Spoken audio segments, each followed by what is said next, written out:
Hey guys, it's Brandon, aka B.Rich Beauty, aka your beauty best friend. Happy Wednesday, y'all. IKEA tried to serve a Juneteenth menu. Trick Daddy is in trouble with the BEYHIVE, and Chris Brown slapped somebody's weave out of their head. We're talking about that and a lot more. You know what to do. Grab your tea, grab your beverage. Let go!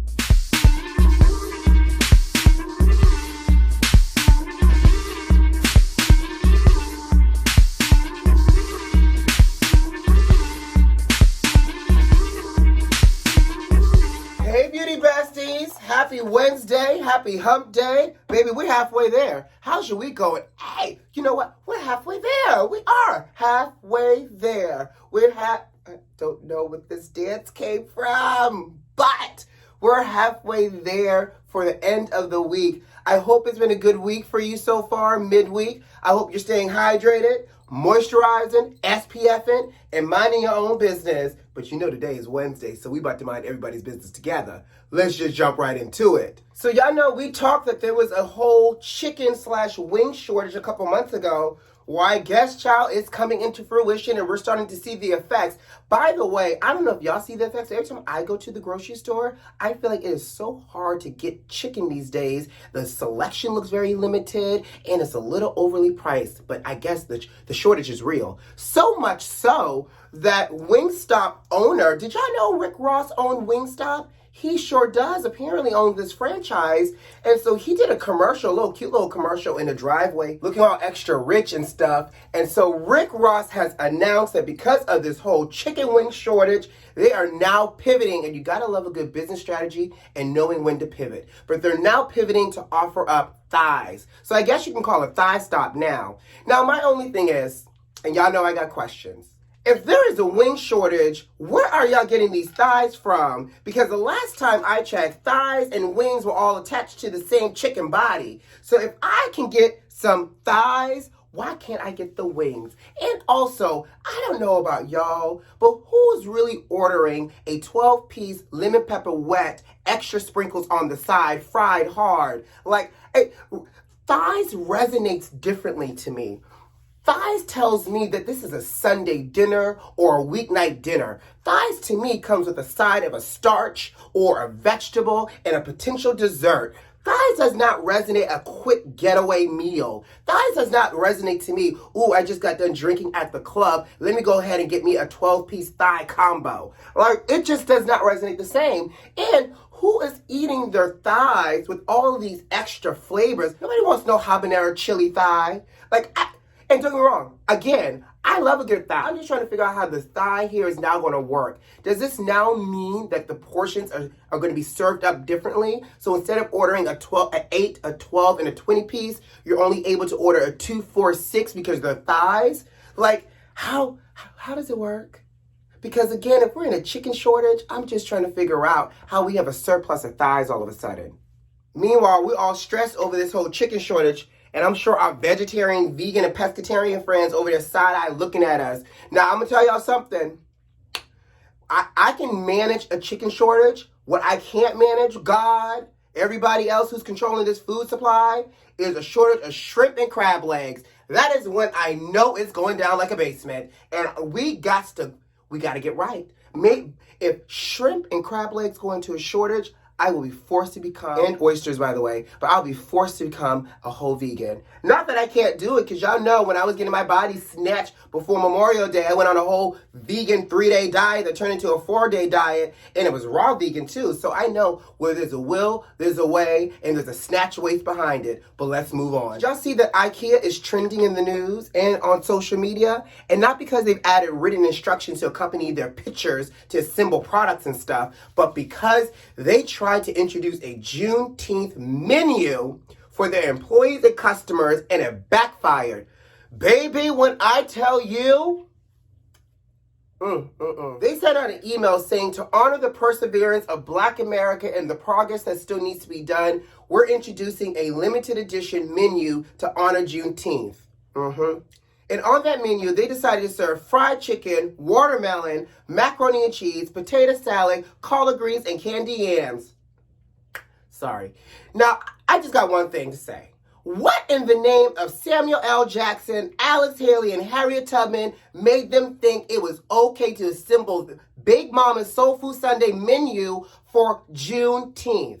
Not that I was expecting them to serve a green bean casserole, but again, like y'all deliberately chose fried chicken, watermelon, and all the other great accoutrements that we eat on Sunday in order to celebrate and honor the perseverance of Black America. And here's where the employees felt some kind of way. And one employee said the reason why they were so upset is because the people that sat down to plan this family reunion style dinner did not involve any Black people in the decision making. They didn't ask anybody about the cultural sensitivity of these menu items that they chose, and therefore it was insensitive to their Black employees. And you know what makes this even worse, y'all? Why does IKEA in Atlanta? I just knew this IKEA was going to be somewhere else, but not Atlanta. And when I saw this article and it said that this IKEA was in Atlanta, I said, come on, y'all. Y'all thought this was going to be okay in the city of Atlanta? Come on. So, they complained so much, the employees, that the manager had to send another internal email apologizing for their oversight and mistake, and that they corrected the menu. But child, how about they corrected the menu by adding cornbread, mashed potatoes, and meatloaf to the menu that day? Exactly. So, and the employees were also upset because they were saying that the menu still came out. They skipped a day. They moved it from Juneteenth, that Saturday, to serve it on Sunday, making it a real Sunday dinner. Now, IKEA was also saying that they did involve Black voices in this decision-making process, but the employees said, no, y'all didn't. So who's lying here? Now, what do y'all think? Was IKEA in the wrong with this menu selection? Are the employees overreacting? Because here's also what I think. If they really wanted to do a Juneteenth menu to honor the perseverance of Black America and the work that needs to be done, they could have sat down with possibly Black employees or did their research, because y'all know the Google is free, to identify what Black dishes are important in the Black culture based off of significance as well. So for example, something like black eyed peas, I'm from Charleston, so we call it Hoppin' John, that has cultural significance for us. So maybe they should have looked at what cultural significant dishes they could have infused if they were trying to do a Juneteenth menu. Something maybe Creole, because again, the Black experience is not a monolith here in America. Why not do something that was going to have a greater impact versus just stringing together all the Black stereotypical foods for us to consume and then expect us to be okay with it? So I want to know your thoughts here. But I also will say, I don't know, if I was shopping in IKEA on that Sunday, I may have had to tiptoe on down to that dining hall, y'all. Because y'all know the food in IKEA be lit, okay? Let's move on. Trick Daddy's in some hot water with the BEYHIVE, and y'all know the BEYHIVE does not play. Trick Daddy came under fire because he did a Clubhouse earlier this week, and in the Clubhouse, he said that Beyonce, one, could not sing, she does not write her own music, and does not contribute to music, baby. Well, the BEYHIVE was not having it. Now, y'all know I'm a firm believer that everybody should have an opinion. Heck, I have an opinion on things that I talk about Monday, Wednesdays, and Fridays. But again, you gotta be careful when you attack the Queen Bee. So Trick Daddy also went on his radio show and doubled down by saying he has an opinion. Everybody has an opinion, which he's correct about, and that he never said that, they weren't nice people, that they weren't smart business people. You flying real close to the sun, Trick Daddy. Now, let me tell you how active this BEYHIVE really is. The BEYHIVE has come through, child, stinging. And they took down to the Google review. Y'all know Trick Daddy has a restaurant here in Miami. I mean, when I tell you, I've heard great things about the food, the quality of the food. The people say the food is great.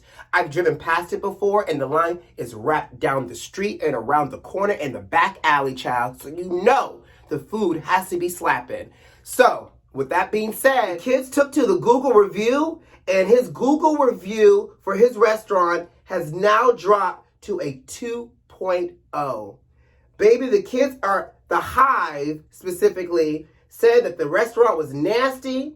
It had roaches running all through, but the lemonade is divine. Now, if that isn't a sting for y'all, I don't know what is. But you know what's even more comical out of all of this fallout?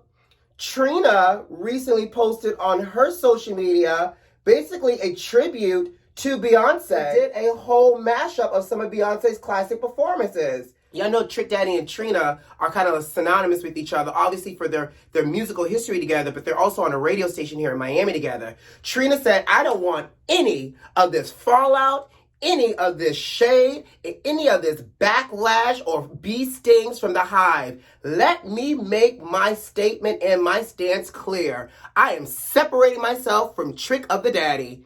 And you know, low key, high key, and all the keys in between, I don't blame Trina. Now, let's see how this turns out for Trick Daddy. And here's what I also will say. I'm a part of the hive. The hive can be really sensitive and move swiftly. But it is Trick Daddy's restaurant. But hive, let's be mindful of the people that work in that restaurant. They are out there trying to make a living as well. So let's not impact people's paycheck. These people that work the 9 to 5 behind that counter and that register and in that kitchen. But baby, this hive, y'all gotta be careful with these hives, especially the beehive. Let's move on. ERIKA Jayne from Real Housewives of Beverly Hills is getting swept up in this tide of confusion with her husband, Thomas Giraldi. She is now being sued for $5 million. And the lawsuit was initially filed against her husband, but now they're dragging her into it, and she's being sued for breach of contract and fraud. So she's being sued for breach of contract and fraud because they're alleging that she used money that was due to other attorneys to fund their lavish lifestyle. So lavish that, you know, it also included her glam squad child. I say that because we're going to talk about glam in a minute. Well, the lawyers that filed this lawsuit did so because they referred thousands of clients to Thomas and his law firm with the agreement that after they settled each case, that they would divide the attorney fees up. Well, apparently they said that the fees were never divided up, that Thomas embezzled the money, redirected it to family, to friends, to partners, and ultimately funded he and ERIKA's expensive and lavish lifestyle. And the lawyers are doubling down because they said that they spent their twilight years of their career working hard in these cases with the promise that they would get these payouts so they could retire nicely. Well, it looks like all this hit the fan, and I don't know what's going on with ERIKA, or if all of her money is frozen, or what's happening with this lavish lifestyle, honey, being put on pause. But this is a picture of her recently pumping gas, and I don't know if this is her pumping gas coach, or her friend, or her instructor teaching her how to pump gas. But Mama looked dazed, confused, disheveled, and looked like she did not know how to pump nobody's gas. Now, I'm not saying that you have to go out of your house every day with glam in order to pump gas, but ERIKA, you okay, sis? Now, we'll see how this lawsuit turns out, but like I said, ERIKA is now wrapped up in all of these shenanigans involving her husband, this embezzlement, and all of these unknown funds that he ciphered away from his partners and everybody else. Oh, let's move on. Chris Brown is back in the news, and this time this news comes 12 years after his domestic violence case with Rihanna. Now, the cops were called to his San Fernando Valley home because a woman alleged that he slapped her in his home, and he slapped her so hard he slapped the weave out of her head. Now, y'all, if this is true, and he laid hands on this woman, it is not funny. Domestic violence is never funny. And we know Chris Brown has a history of antics and violence. So I'm not making light about that. But how hard do you have to really slap somebody? Because the weave is sewn in. You saying you slapped somebody and their wig flew off, or you slapped the taste out of somebody's mouth, I can understand that. But for you to slap somebody and their weave comes out of their head, ma'am, how loose was your tracks in the first place? Now, the cops were called and they named him as the suspect in the report, but apparently there was no injuries reported, no charges were pressed, and Chris was not arrested. I don't know. I'm just reporting the tea. Again, you got to be mighty strong or the weave got to be mighty loose in order for it to be slapped. And I know people who wear weaves. I just never seen it. It's perplexing to me. But on that note, guys, I got to go. You know what to do. Subscribe to the channel if you like this video if you like, and leave me a comment. Most importantly, check the notifications and make sure they're turned on. Who loves you? I do. See you Friday. Bye.